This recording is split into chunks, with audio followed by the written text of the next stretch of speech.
Sungguh-sungguh Allah sangat ridho ketika seorang hamba itu makan, ketika sesuap nasi dia muji Allah, ketika minum seteguk nasi dia muji Allah. Itu kalau orang diridhoni Allah itu wali betul. Itu untuk jadi wali itu gampang. Kamu makan ridho, kamu ninjak buminya Allah ridho seneng, kamu hidup keseharian aman seneng. Nah ini supaya sampean kita semua ngaji betapa panduan Rasulullah untuk menggapai ridho Allah itu banyak yang keseharian sekali. Saking kesehariannya banyak dalam hadis dan itu sahih. Nabi menyebut hal-hal yang keseharian. Hatta ma tas'alu fi imra'atika, kamu punya uang kemudian istri kamu bisa makan itu ibadah. Bahkan sebagian ibadah itu dicontohkan Nabi yang akhirnya diprotes sahabat. Yaitu wa fi buti ahadikum sedekah, kamu menggauli istri kamu itu ya sedekah. Sampai sahabat bilang yang benar ya Rasulullah. Ayati ahaduna syahwatahu wa huwa lahu ajrun. Masa urusan biologis, urusan syahwat kemudian dia dapat pahala. Nabi menjawab, alai salawadu'aha fi haramin akana alaihi wisrun. Bagaimana kalau dia meletakkan ke yang tidak benar itu kan dosa. Nah, hal-hal seperti ini yang saya ingin teman-teman semua. Saya juga agak ingin ngaji demi Anda juga agak ingin. Itu dosa sekali ngaji kok. Pesanan kelompok tertentu itu enggak boleh. Islam itu untuk semua. Jadi ya cuma karena di depan saya jenengan ya seakan-akan jenengan korbannya. Itu ada ilmunya dalam usul fikih itu. Jadi orang itu harus ngaji usul fikih. Nama yang disebut, mungkin Mas Sufyan masih ingat zaman ngaji usul fikih. Nama yang disebut itu tidak jaminan sebagai prioritas perintah. Jadi misalnya gini, kebetulan yang di depan Nabi itu Abu Dzar.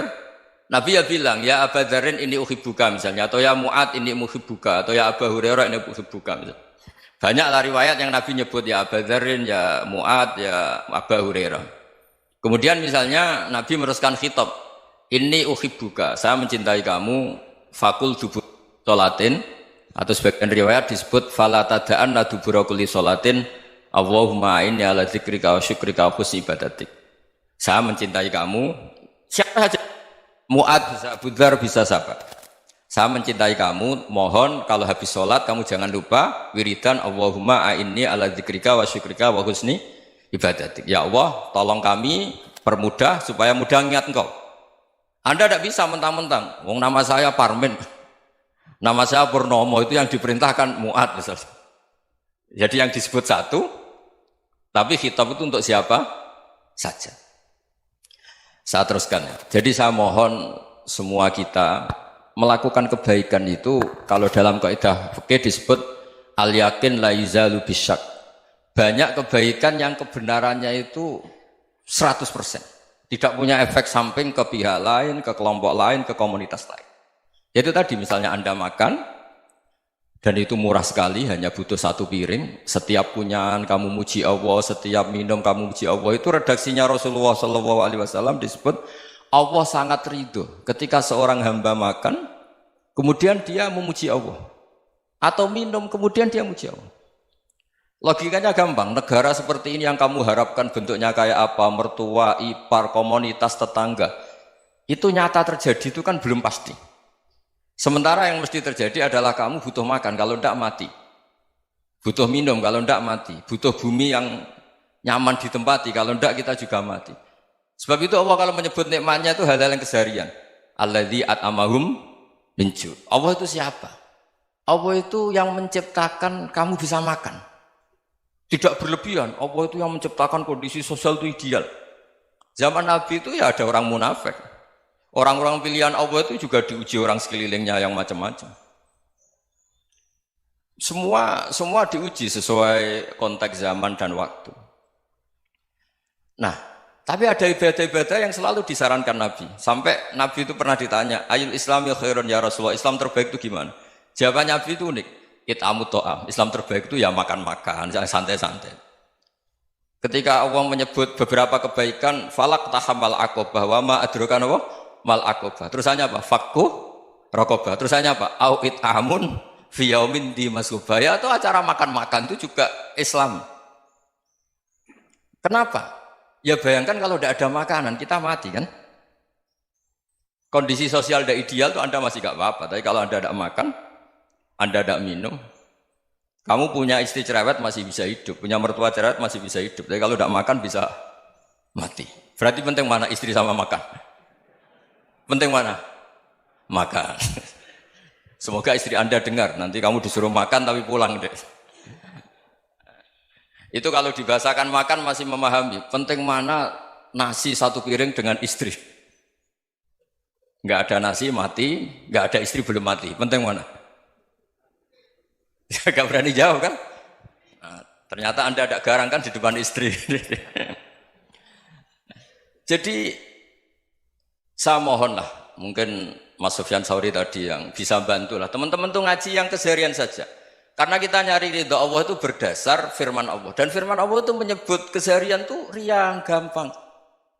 Yaitu tadi misalnya wa min ayatihi manamukum billaili wan nahar. Termasuk ayat-ayat Allah itu kamu tidur. Maka dulu itu ada guyonan, ada tokoh Mu'tazilah, kelompok dalam Islam yang berpikir manusia itu bisa menentukan ikhtiarnya sendiri. Karena saya bisa duduk, ingin berdiri, berdiri. Karena kelompok ini nggak terima kalau semua kehendak Allah, nanti bagaimana kalau semua kehendak Allah kok ada hisab ya, ada sanksi. Lucunya itu, dia akhirnya, ini cerita ya, mencintai seorang perempuan, cantik sekali. Dan itu dia menjadi ahli sunnah itu oleh hal-hal yang sepele. Karena istrinya cantik, ya namanya suami istri itu hubungan intim. Terus ditanya, Mas, masih ingin lagi? Masih. Silahkan diulang lagi. Wah ya tidak bisa. Katanya manusia bisa menentukan yang diinginkan. Itu tobat itu. Itu nggak bisa ditobatkan Mas Sufyan Ats-Tsauri. Orang cantik yang mudah nobatkan orang itu orang cantik. Segampang itu.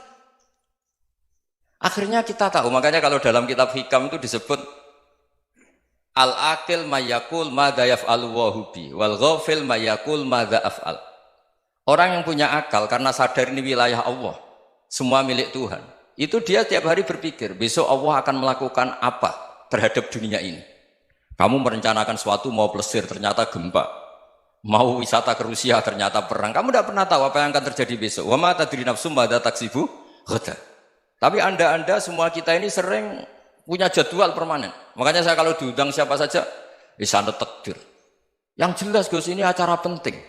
Ya masih acara penting nak pangeran ngersakno piye? Kowe ape dadi pangeran, kamu kok mau jadi Tuhan? Itu kadang ya kiai. Penting Gus acara ini jenengan harus memastikan bisa. Loh kamu itu yang ngajarin tauhid, sesuatu itu biadillah kok bilang-bilang apa pasti. Kalau maksa terus tak tobatkan kamu kata saya. Ya kalau gitu Gus bilang insya Allah. Wah itu hati saya, fisik saya, roh saya sudah bilang insya Allah. Tidak usah kamu latih kata saya. Nah hal-hal tauhid keseharian itu gampang sebetulnya. Wal ghafil yaqulu madza af'al. Tapi orang yang lupa Allah dia setiap hari bilang besok apa? Kita bisa melakukan apa? Seakan-akan dia itu aktor, dia penting, dia subjek permanen, dia. Padahal kita ini hanya objek kehendak Allah Subhanahu wa taala. Karena kita yakin sesuatu yang terjadi di alam raya ini kita tidak bisa apa-apa. Makanya saya sering ngaji, sering bilang saya, ketika Anda mensifati Allah, dia yang menghidupkan. Sudah itu tanamkan, sehingga ketika kita mati, santai saja. Kenapa santai? Allah punya cara menghidupkan kita. Zaman kita hidup juga gak tahu caranya ngelola jantung, ngelola paru-paru. Kamu juga gak tahu ngelola oksigen yang tidak beracun, tidak mengandung polusi. Tahu-tahu hidup. Gak ingin tua ya tahu-tahu tua, gak ingin mati tahu-tahu mati. Selama ini kita hidup juga gak tahu apa sebetulnya. Hanya gaya tok, punya jadwal, punya planning. Kalau kamu bisa menentukan pilihan Anda, pasti Anda istrinya cantik, 4 neriman semua, kona'ah semua. Nyatanya enggak kan? Ada 1 jelek, cerewet. Oh itu kan, nyatanya enggak bisa apa-apa Anda kan? Dan kamu bawa mati lagi. Itu kan, istri Anda juga gitu, punya keinginan, punya suami yang ganteng, yang jabat, yang neriman, yang enggak poligami. Ya enggak kesampaian juga. Kalau kita ngitung tingkat kegagalan kita itu gagal terus. Ya kan? Nah, terus ingat Allah, madza yaf'alu wa hubi. Orang yang punya akal selalu berpikir Allah itu menghendaki apa terhadap saya. Loh sama-sama orang ngelihat orang yang serius. Itu kata Anda itu pemikir berat, serius. Senang punya tokoh yang merengut karena kamu anggap serius. Tapi sebagian orang menganggap orang yang serius itu wong merengut, wong masam, wong muka kok ditekuk. Jadi sama Itu hati, ya muqallibal qulub tsabbit qalbi ala dinik. Karena kita nggak tahu cara berpikir kita tentang orang lain, tentang sekeliling kita. Misalnya kita orang baik yang jenis ngrumat fakir miskin. Ada orang bangun masjid mewah itu janggal. Apa artinya masjid mewah kalau banyak orang kelaparan? Tapi kalau yang jenis pendidikan apa artinya masjid mewah kalau tidak bisa ngaji? Nanti yang jenis infrastruktur apa artinya ini kalau semuanya punya sudut pandang yang berbeda-beda. Dan Islam mengapresiasi semua kebaikan. Tapi katakan semua kebaikan itu adalah kehendak Allah Subhanahu wa taala. Karena apapun baik Anda itu pakai fasilitas yang diberikan oleh Allah Subhanahu wa taala. Sehingga ini yang disebut kulillah sumadarhum fi khawdihim yal'abun. Ya kembali tadi ke tema-tema bahwa keseharian Anda ini sudah Islami. Saat Anda tidak bisa melakukan apa saja. Saya sering ada jenazah, biasanya kalau tetangga meninggal saya sering disuruh ngelepas. Saya bilang orang ini baik karena sering ngelamun di rumah, sering nganggur di rumah. Ditanya sama anaknya, kenapa Gus nganggur baik? Ya kalau dia nganggur artinya juga agak berbuat sesuatu yang maksiat kan? Ya kan? Orang nganggur di rumahnya ya tidak bunuh orang, tidak maling, tidak korupsi, ya namanya nganggur di rumah. Lah cuma istri cara pandang nganggur gak menghasilkan uang itu. Tapi juga gak menghasilkan kriminal kan? Jadi sebenarnya Islam itu makanya kalau sampai ngaji usul fikih itu ada kitab usul fikih namanya Lubul Usul, itu terkenal sekali di pesantren itu. Itu kalau ngapresiasi keseharian itu luar biasa. Izma min mubahin illa wa yatahaqququ bihi tarku haramimma. Karena keseharian yang mubah saat Anda lakukan itu ada kehebatan yang luar biasa, yaitu meninggalkan haram. Makanya dulu banyak orang-orang alim ketemu temannya itu guyon sampai semalaman. Itu biasanya yang semangat Islam itu kiai kok tidak tahajud, kiai kok tidak witir. Orang yang sedang mapan uangnya banyak, malam itu tidak kelayaban itu sudah luar biasa. Melawan nafsu supaya tidak maksiat itu sudah luar biasa. Supaya lupa guyon sama temannya semalaman sampai subuh. Gejlok-gejlokan mengenang zaman miskin, zaman kuliah gak jelas, zaman apa. Melihatnya jangan tarkut tahajud. Seperti ini meninggalkan tahajud, tapi meninggalnya ini talkul muharramat. Jadi kayak apa hebatnya? Sehingga Imam Ghazali punya riwayat yang agak unik. Hatta takuna ibadatu akhiri hadil ummah iku an-naum. Sehingga suatu saat ibadah terbaik umat ini itu tidur. Itu kan riwayat kontroversi. Ketika Imam Ghazali tanya, kenapa iya? Kenapa kamu mulai keluar dari rumah itu sudah banyak maksiat? Melihat perempuan yang enggak mahram, melihat fenomena. Tapi kalau kamu tidur itu enggak melihat apa-apa. Tapi juga kamu jangan nganggap tidur itu ibadah betul. Saatnya melakukan fardu ain malah masih tidur. Tapi itu sudut pandang yang menjadikan kita Islam itu gampang. Jadi saat Anda tidak bisa aktivitas apa-apa, misalnya ada beberapa orang yang lumpuh.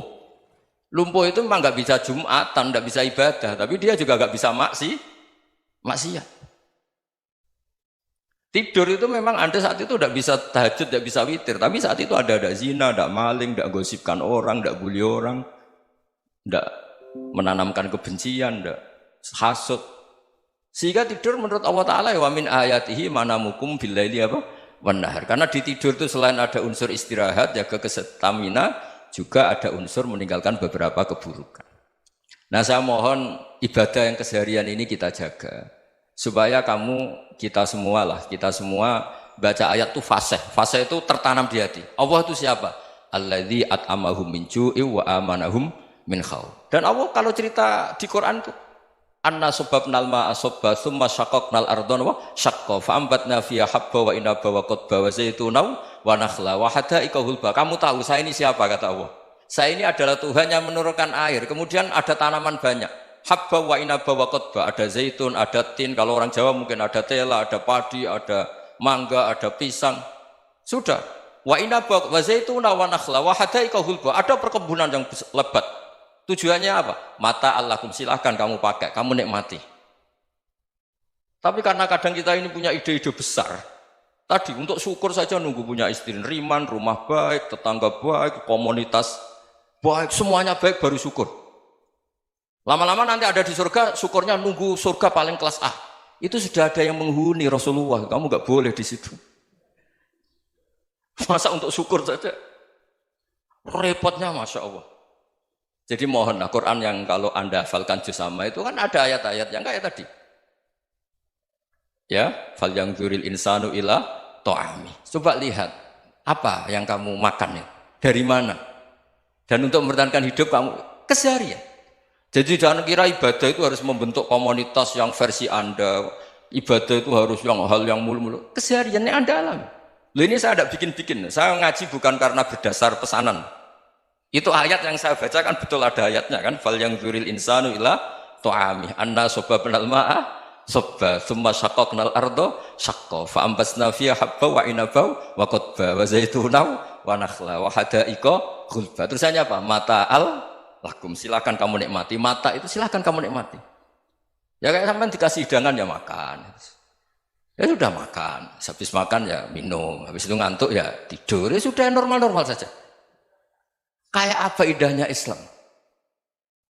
Tapi Anda mencari Islam yang gimana lagi? Nah itu yang diajarkan guru-guru kita, diajarkan sanad kita sampai Wali Songo, sampai Rasulullah SAW. Bahwa pada akhirnya ada jihad, ada perang. Itu dulu memang perang, bukan membunuh. Beda. Dulu kita dijajah Belanda ya perang. Dan itu normal karena kita dijajah. Jadi ketika orang lain ingin baik sama kita, wa in ahadum minal musyrikin astajaruka ya fajirhu hatta yasma'a kalam Allah. Kalau mereka ingin baik ya kita baik. Makanya ada istilah musta'man, mu'ahad. Kalau mereka ingin damai, berdampingan dengan kemajmukan ya itu yang lebih baik. Karena memang Islam menghormati proses perdamaian. Wa in janahu lis-salmi ya fajnah lah. Kalau ingin damai ya kita harus